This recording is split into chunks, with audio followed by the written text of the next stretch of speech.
Nathan here from Boombox, and this is the one restoration step I feel most people leave out.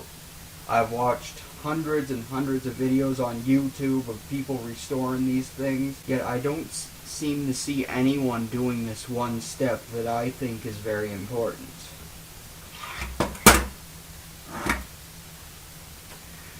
So,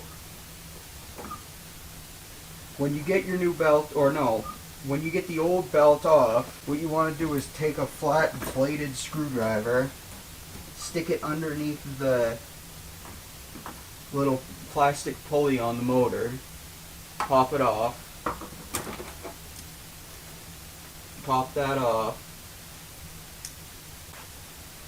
You want to take some of this stuff, silicone WD-40, and you just want to spray it right down where the motor pole sticks out.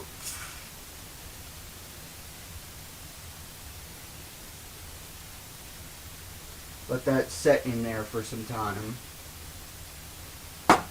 And then you want to take a towel and dry up any excess that got, because you don't want these to get on that plastic pulley.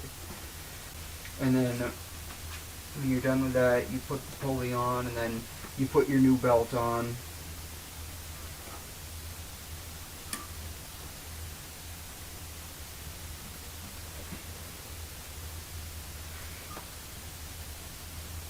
Now, so for one, why do this?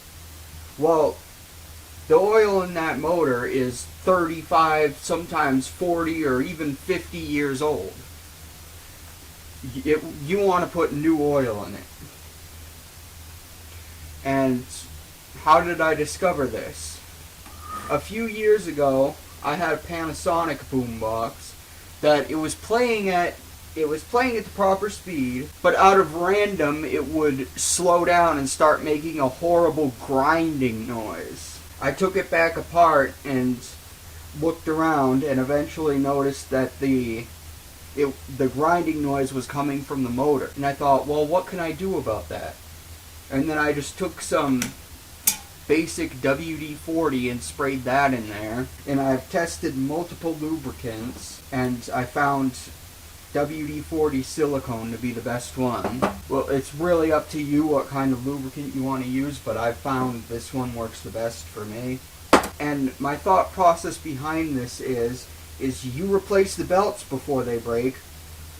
Why don't you oil the motor before it starts grinding? I've watched countless YouTubers restore boomboxes, but every single one of them I watched left out that step. Except there was one guy, I believe his name is V Westlife, I think that's how you say it. He talked about taking apart a turntable motor and then putting a drop of oil in it. This is a similar concept, except it doesn't require taking the motor apart.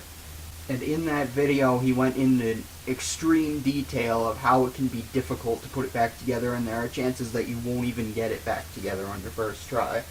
But this involves no disassembly of the motor. You just spray oil in the motor pole and it lubricates the bearings. Thank you for watching, and please remember that step if you restore a boombox. And I really feel bad for anyone who bought a boombox on eBay that said it was serviced and then it later had that problem, because it could pop up at any time.